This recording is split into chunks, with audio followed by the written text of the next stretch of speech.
Hello, everyone.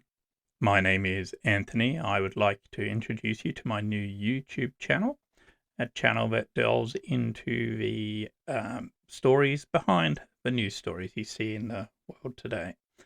I'm going to give it a name of Realis Historia.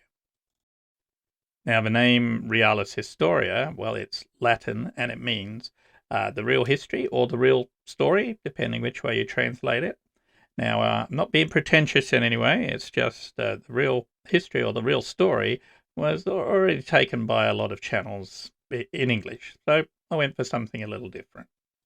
Okay, so a little bit about me before I explain the channel a little bit more. Now, I am Australian. I am from this beautiful country down south here, which all of you know. I also have a strong research background, as I have a bachelor's degree in journalism and modern history and a master's degree in learning and development. So I hope these would qualify me to start a channel like this. Now, while my formal history degree is in modern history, I do regard myself as a student of ancient history as well.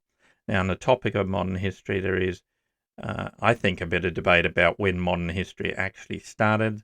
Most historians believe it started in the Middle Ages, but I believe it started on the fall of the Western Roman Empire in 476 CE. And now is the perfect time to demonstrate what Realis Historia will do and introduce a little known fact. Not exactly a story behind the story at the moment, but a fact nonetheless. Most people, when they talk about the fall of a Roman Empire, are talking about the fall of a Western Roman Empire. You see, in 395 CE, the Roman Empire was divided into the East and the West for better governance, basically, of a large empire. And it was a Western Roman Empire that fell in 476 CE. The last true Roman emperor actually sat on a throne in a capital city of the Eastern Roman Empire, Byzantium, in 1453, 1,000 years after the fall of the Western Roman Empire. It was, of course, in 1453 that the city of Byzantium, or Constantinople as it was known at that time, was conquered by the Ottoman Turks, and the last vestiges of a great Roman Empire which had really laid the groundwork for Western Europe technology, government, roads, which still exist today, was finally gone. So that is one example of what Realis Historia is all about. It will tell the stories, the facts behind the news stories that you see. News likes to sell the dramatic side of things, sometimes the biased side of a story, and you don't truly have a full understanding of what is going on. And that's what Realis Historia is going to do. Fill in those gaps. Fill in the missing bits of knowledge.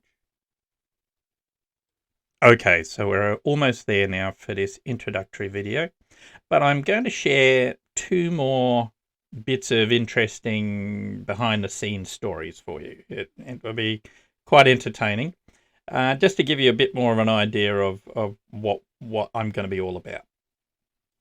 Now, the first of these two backstories, let's call them behind-the-scenes stories, is about constitutions. Now, a constitution is basically a rule book for a nation. It outlines the limits of the powers of the executive, be them a president or a monarch, and it also outlines the rights under law and responsibilities of a citizen.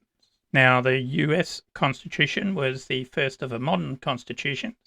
It came about after the Declaration of Independence by the 13 colonies in North America in 1776, followed by a long, grueling War of Independence, fought over, 7 years until 1783. And in 1789, a drafted constitution was put into place by the Continental Congress. Now, this was, as discussed before, true constitution, outlining the limitations of power of the executive, and also outlining laws that govern the people and their rights and their responsibilities.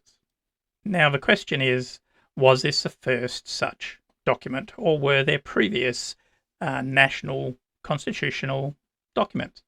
And the shorter answer is yes.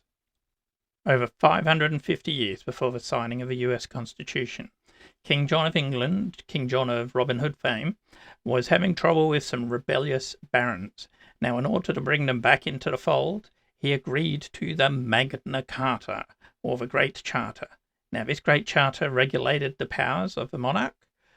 It also restricted unfair imprisonment of barons.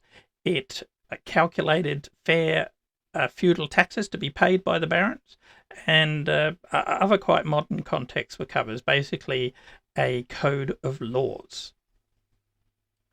So essentially, a reasonably modern constitution in concept. And even though the Pope annulled the first Great Charter, Magna Carta, later in 1215, in 1216, upon the death of his father, King John, King Henry III reissued the Great Charter in 1216. It was reissued again and again in following decades and became an important document for many centuries.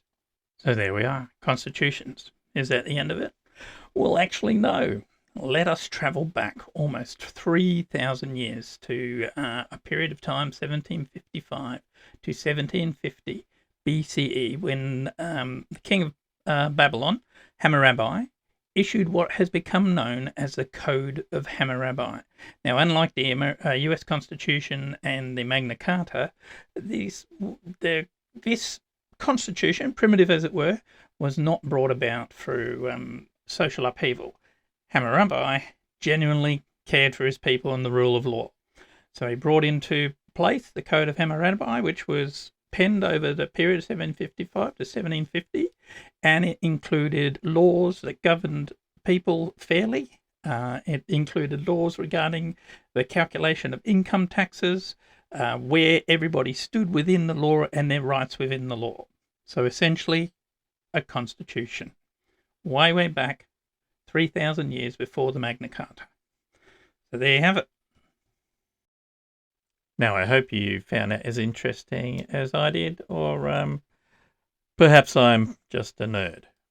Now, the next of the two backstories or issues absolutely blew my mind when I first learnt about it. And I think it's going to interest you very much too. Now, this one is about, believe it or not, it's about Pacific Islanders. Where did all the Pacific and Indo-Pacific Islanders originate from? There's lots of stories. They originated from Southeast Asia after a great migration across Southeast Asia or Asia. In fact, they originated from Taiwan. Yes, you heard me right. Taiwan. Starting in about 3000 BC, migration of Taiwanese natives who were to become Indo-Pacific Islanders slowly spread out across the Pacific and then Indian Oceans to represent all the cultures we see today, all the way from Hawaii straight over to Madagascar. Even today, there's a strong islander culture still on Taiwan, with a number of different tribes that still exist today. And looking at a Taiwanese native, you would certainly see a Pacific Islander in them. It kind of puts paid to a certain claim that a certain large communist power makes over Taiwan. It has its own native people. So at best, it was a colony. Now, I will be dealing with that in much greater detail in a later episode. Okay, now for one of the most important parts of this episode. Please let me introduce you to some video of kangaroos. There you go. No, absolutely nothing to do with the context of this video. It is just a blatant grab for likes and subscribes. I'm sorry, but that's all it is, if you don't mind. Okay, so time to wrap everything up. That's it. I hope you enjoyed this episode, and I ask you to watch the next episode, which I've called A Tale of Three Dictators. There you go. Thank you very much for watching. See you next time.